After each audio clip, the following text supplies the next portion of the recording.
Namo tassa bhagavato arahato samma sambuddhassa.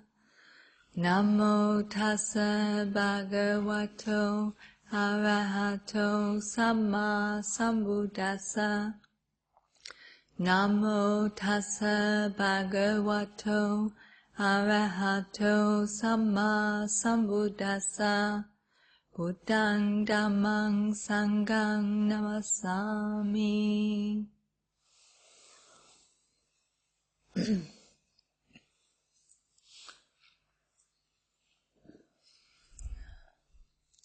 So tonight I'd like to talk about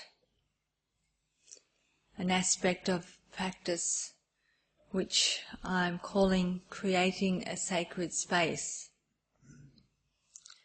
And I'm talking about creating a sacred space in our mind to revisit episodes in our life history, in our life story, that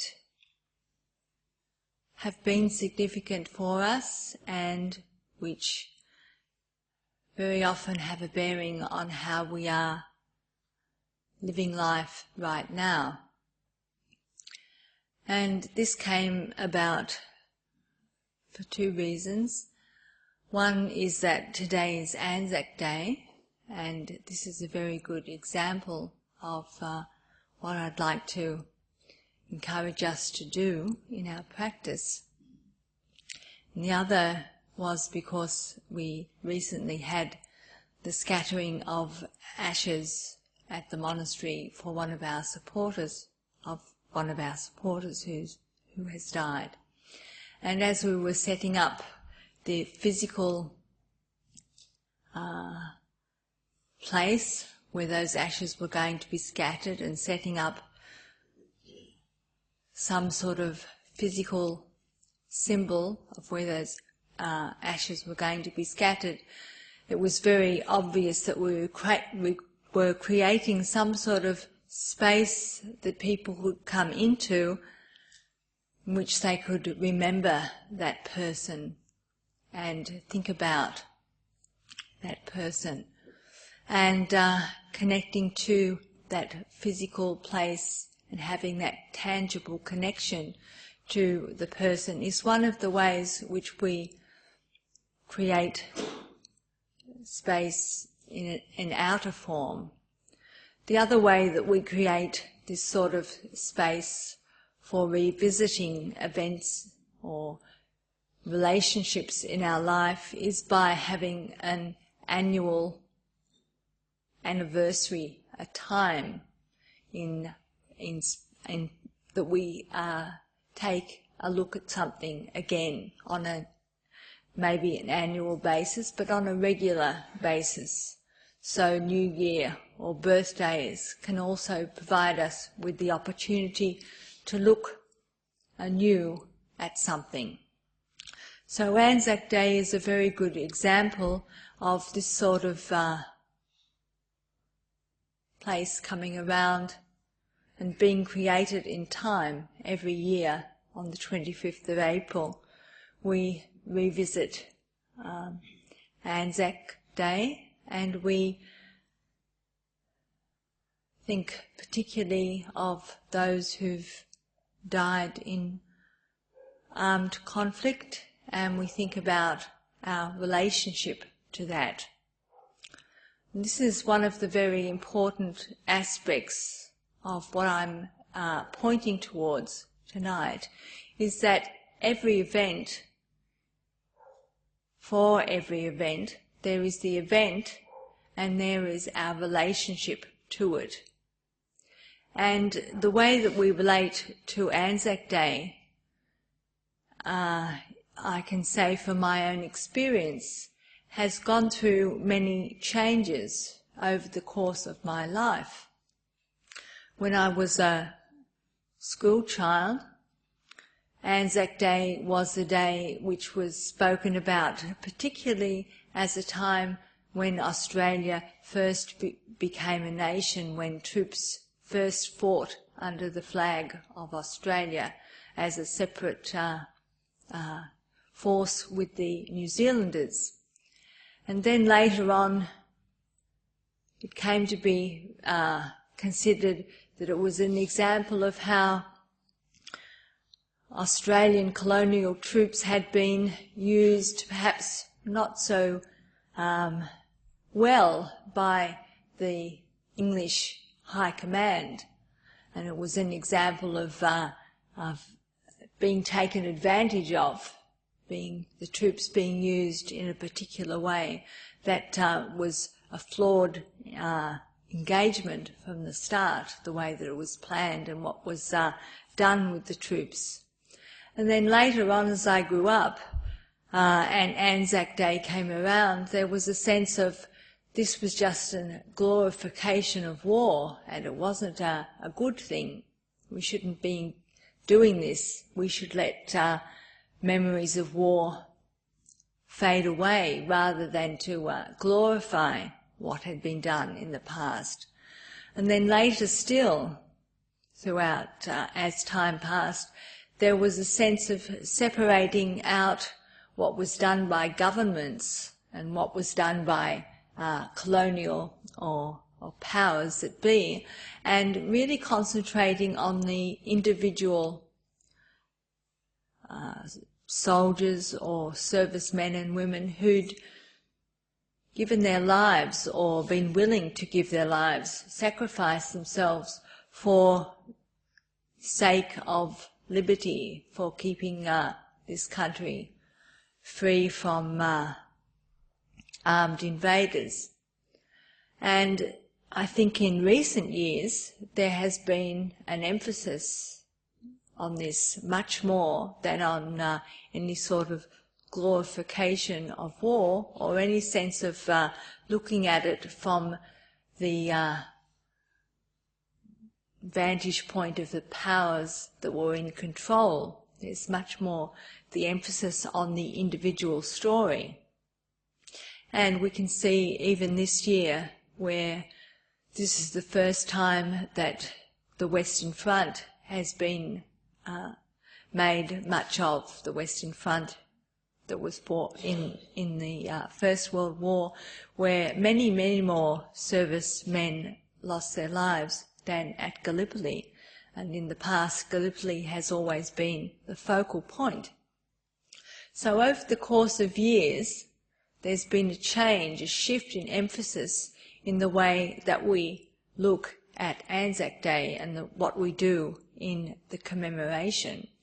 And now I think there's a very strong emphasis on appreciating the sacrifice that servicemen and women and many civilians also made and are making to keep this country free.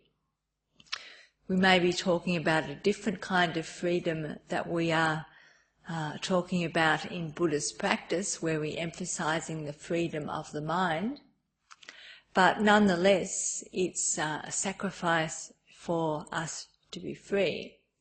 And it's quite appropriate from the Buddhist perspective to be aware of our gratitude to those who've fought and been willing to fight and who've sacrificed their lives. There's a strong emphasis in Buddhist practice and Buddhist culture on appreciating what's been done for us by those who've gone before us. So in that respect, we can also appreciate what's been done for us by servicemen and women throughout the course of our history.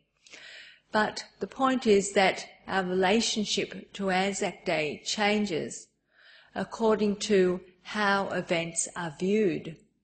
And that may be according to our personal view of things or how they are portrayed to us and the kind of emphasis that we receive in the way that history is taught or in the things that are given priority in the way that we hear about the events of that time. And so this is a very good example of how being able to revisit this episode or episodes in history over time allows us to reassess and reevaluate and change the way that we see things and the way that we feel about them today. This is something that we do with the events of our own life, that by having regular times during the year when we think about those who have been part of our life who are now passed away, or think about events that have been significant to us, or go to a physical place that reminds us of our relationship with those people or that event. For example, going to the cemetery or going to the place where we spent time together. That allows us to revisit our relationship to that person and to that event, and to allow for the change that takes place naturally in that relationship. So, for example, when someone dies, around the time that they die, there may be some very strong emotions about grief and loss. There may be frustration or sadness because one couldn't do more for the person who's died. There may be unresolved anger with that person, some problems in the relationship, and at the time that they pass away, those emotions are so strong that they colour our attitude to that person and to their passing away and what it means to us in our life. We have to go on living. How do we do that? And very often, because of the intensity of the time that that person's death has been to us, we can only see aspects of that person or aspects of that relationship. The emotions are too strong to see things in a fuller perspective. And it's very helpful if we can understand that. Understand, yes, the emotions are very strong now, and that's just natural. And to understand that they aren't the whole picture. And to understand that they will naturally change. Over time, they will naturally change. Now, sometimes we can resist this because we think we should always feel the intensity that we felt then. The intensity of grief, for example, or the intensity of being done harm by someone. And we artificially try to hang on to those intense emotions, sometimes because it makes us really feel alive, makes us really feel that that intensity is something that we want. We don't want anything less than that. And so artificially we try to keep things at that level. But other times we feel that we shouldn't get back to normal. We shouldn't start to pick up the pieces. We shouldn't be happy again. Somehow there's a feeling of feeling badly because things are naturally changing. And so it's very helpful if we can realise, yes, things will naturally change over time.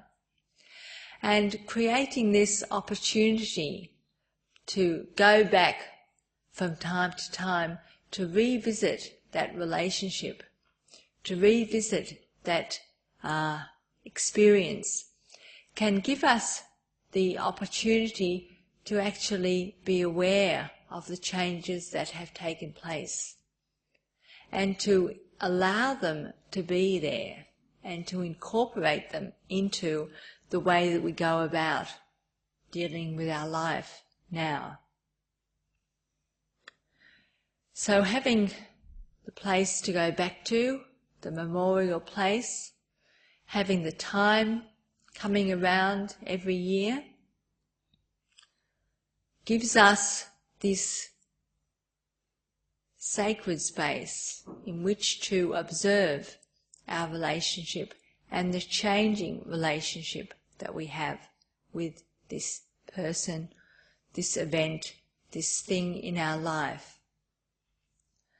Sometimes making the adjustments that happen are very difficult, and to be allowed to have time to make the adjustments is very helpful.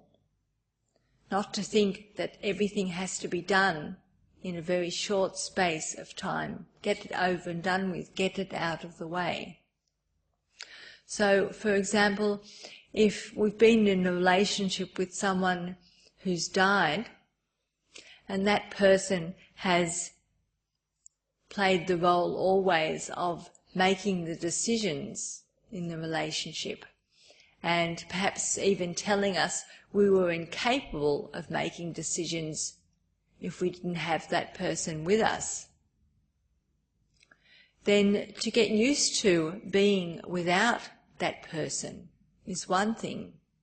How do we make decisions when we haven't really had to do it before? How do we ease ourselves into that? But how do we also cope with the fact that we can make decisions without this person being there? How do we allow that to be without thinking, oh, that's somehow being disloyal?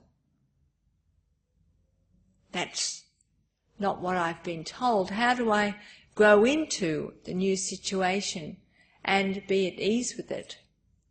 This will take time.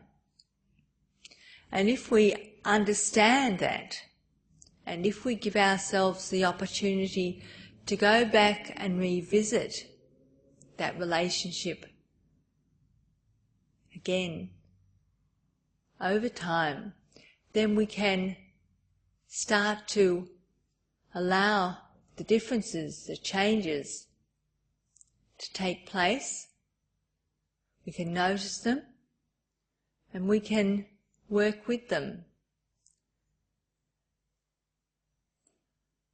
This can actually allow us to move on rather than tethering us to something that has changed but which we're holding up as being fixed and unchanging. So having these physical monuments or physical reminders of someone, or also having this time when we go back to look at that person or that situation, is a way of giving us space to do the work, to process what's taking place.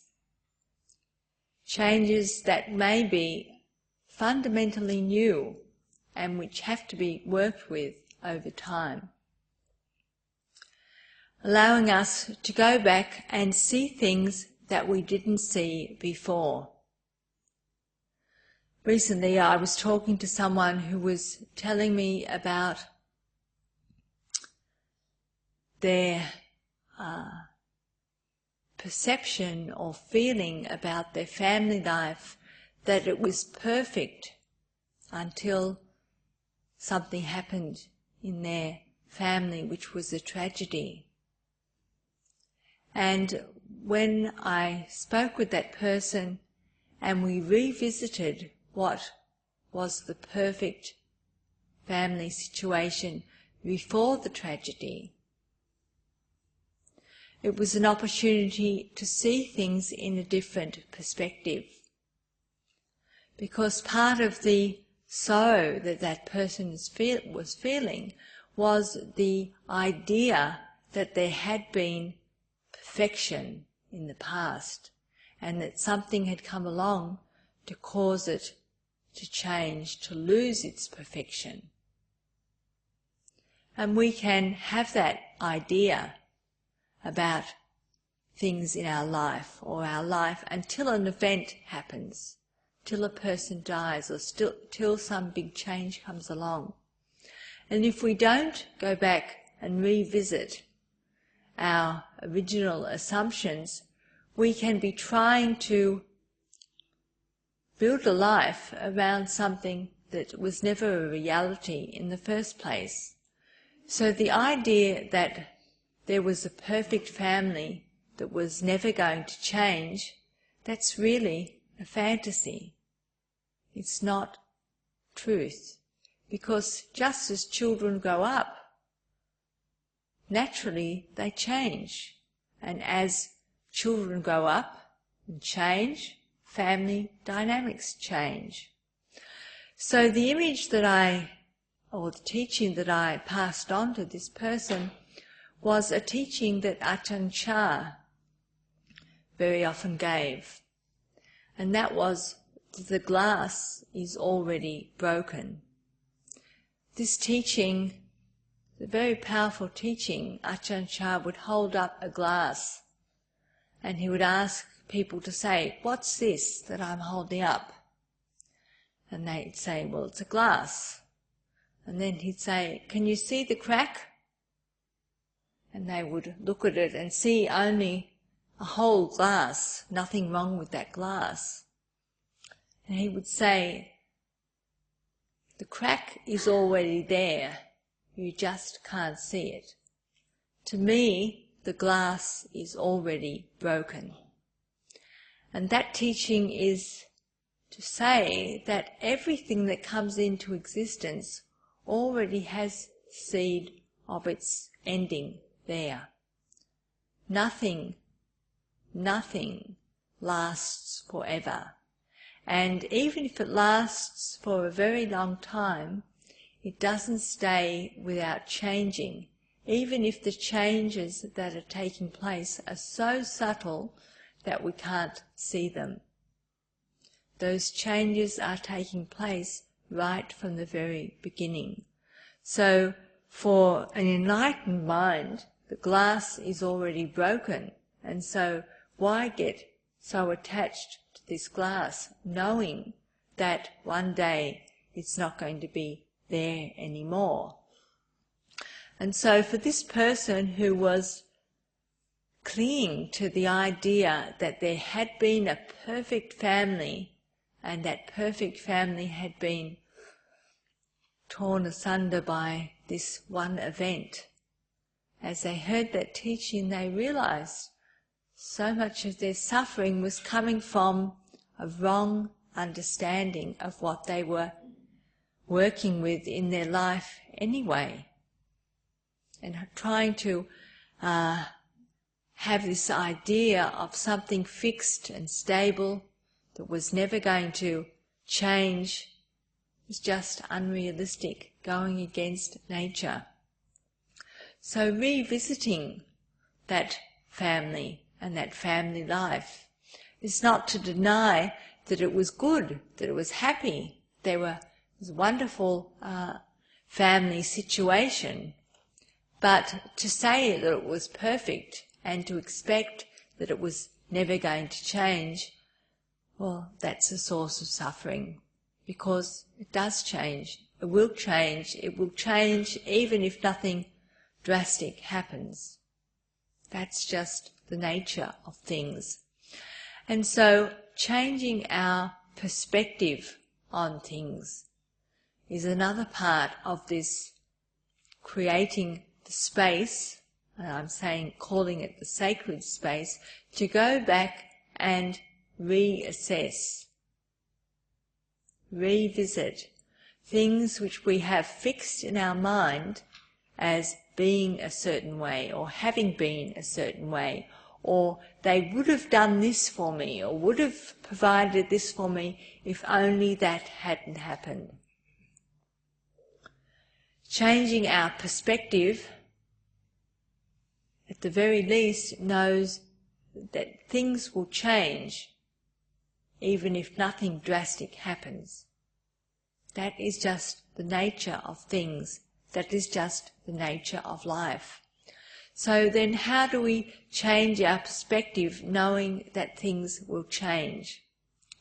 Well, sometimes we can change our perspective because life allows us to look back, using the experience we've gained to see that things that we thought were a disaster were not really so disastrous after all. There were some positives too.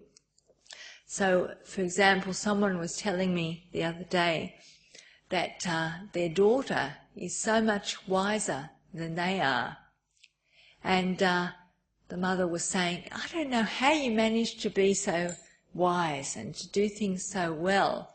And her daughter said to her, well, Mum, you made so many mistakes when you were bringing me up.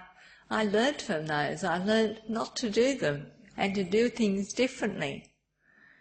And at first, the person was, oh, fancy being told that. And then she thought, well, actually, that's very good.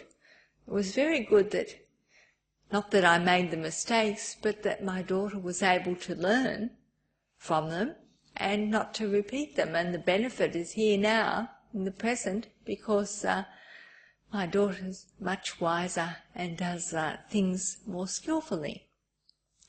Now, looking back with a different perspective, and because of having practiced using the Buddhist teachings and developing the mind in meditation, this person was able to accept that.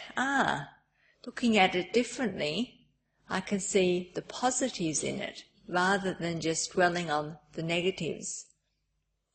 This is how we change our perspective. So when someone dies and the grief is very strong and the sense of loss is very strong, that can take up the whole of our mind. So what we encourage, even at the time when grief is very strong, is to change the perspective that we have. And instead of just getting lost in the grief, ask ourselves, why is it that I'm feeling this loss so badly? What was it about that person or my relationship to that person that was so important and so precious that I missed them so much? And so we think about the good qualities of that person. Rather than just focusing on their absence, we think about what they have given to us in our relationship, in our life together. And we deliberately think about those qualities and wish for that person, wherever they're reborn, may they have those same endearing qualities, those same lovely qualities that made them so special, so precious. And wherever they're reborn, may they be in circumstances and with people who have those qualities too, and who give them the same sort of support and love and happiness that they gave to us. Now, this is not denying the sadness we may feel at the loss, but it's changing the perspective. It's changing from dwelling on the unwholesome, the sadness, the grief, the loss, unwholesome because it brings us misery, not because it's bad, but because it brings us misery. Changing our perspective to dwell on the positive, that is, the good qualities of that person, and wishing them well. This is the way we support our own mind, and we support the mind of the person who's died. If they're in a place of reborn where they can still be in touch with us, then they receive our good wishes and our positive energy. That's a source of support for them. So changing our perspective doesn't mean denying what else might be part of our feeling at that time, but it's enlarging the scope of our view of the whole thing, and not just getting overwhelmed with one emotion only. Now, if we create the sort of space in our mind, even if we don't have the physical, tangible connection through some sort of memorial or object, and even if we don't revisit that relationship at the same time every year, we can create the space in our own mind to go back and look at that relationship, at that event, at that person from time to time. Now, if we are trying to do this, we need to be skillful. We're not talking about going back and rehashing old wounds. So we don't go back when the mind is disturbed or the mind is overwhelmed by negative emotions like anger or confusion or jealousy. If we do that, we will just increase those emotions when they are arising. So what we're talking about, if this is going to be useful, is to support the mind by cultivating wholesomeness and support the mind in meditation. So the practice that we did this evening in using the body as a focus of our attention and moving first of all through the body and then to the breath, and then using our attention on the breath, on one object, to allow a feeling of ease to arise in the mind, and then feeding that feeling back to the body as a way of generating loving kindness. If we generate loving kindness to the body, then that flows back to the mind. If we generate loving kindness to the mind, that flows back to the body.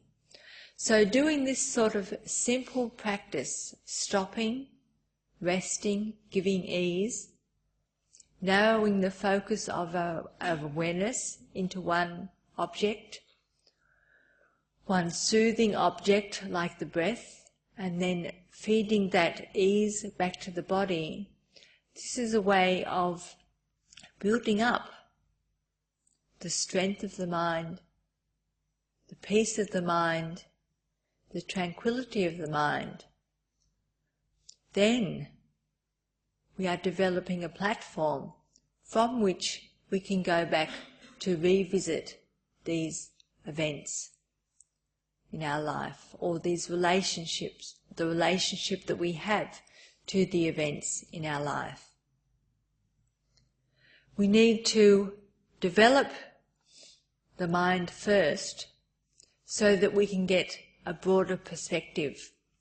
Otherwise, when we go back to revisit the events, we will go back mainly to rehash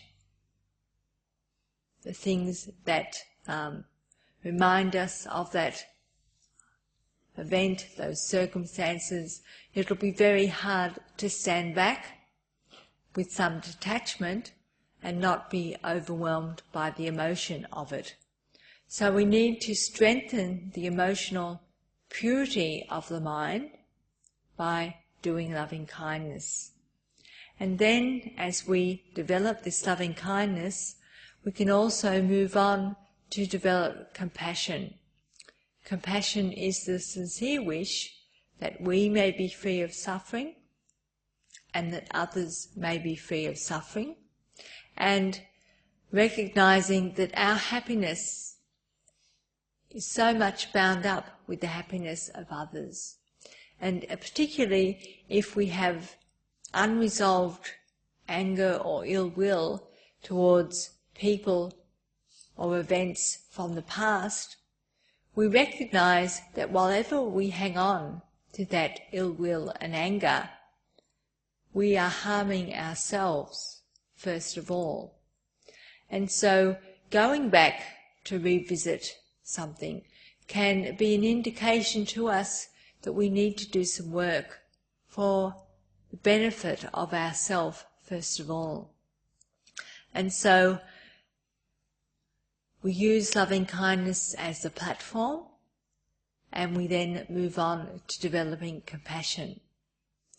Developing compassion, as I said, is a sincere wish that we might be free of suffering, that others may be free of suffering.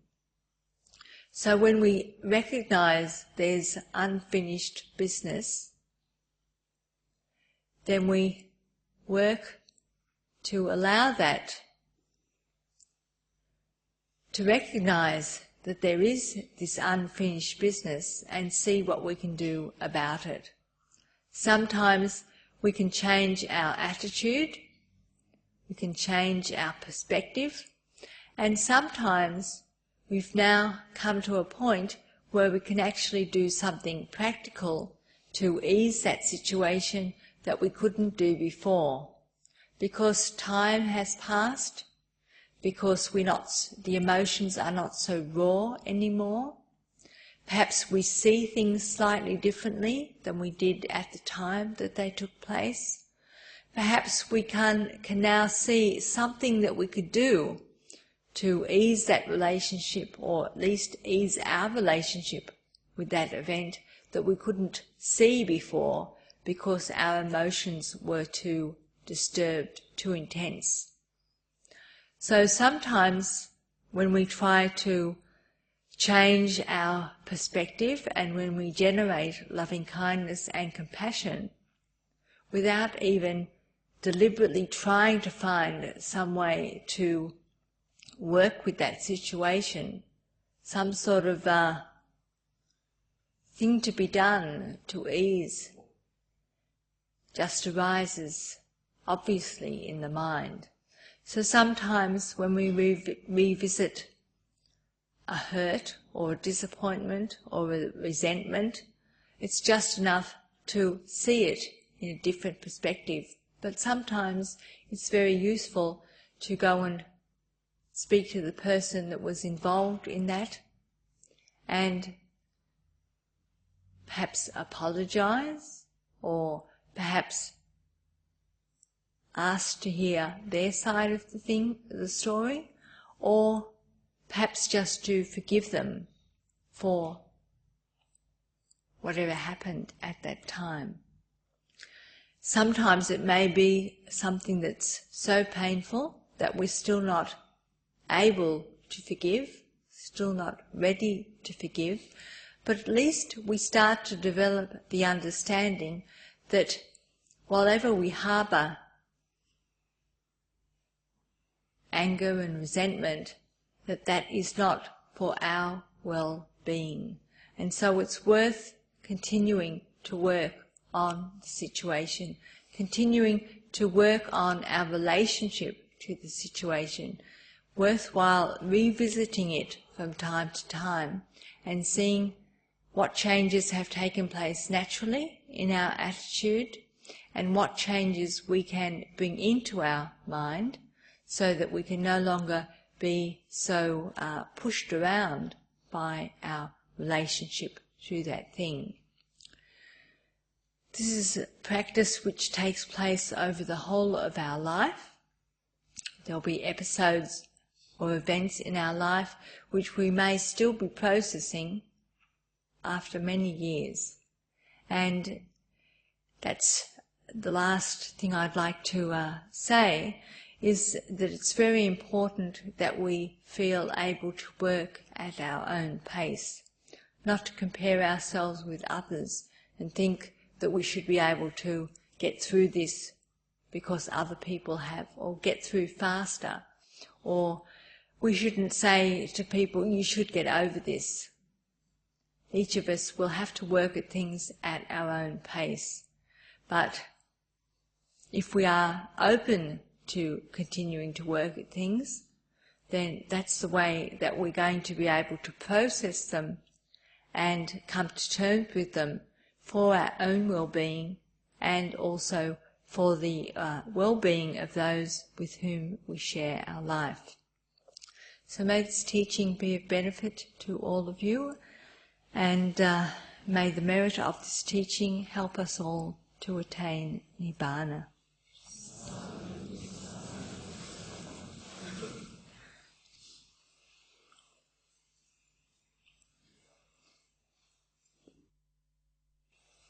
Arahan Samma Sambuddho Bhagava Buddhang Bhagavantan Abhivade Swakato Bhagavata Dhammo Dhammam Namasami Supatipanno Bhagavato Sāvaka Sangho Sangham Namami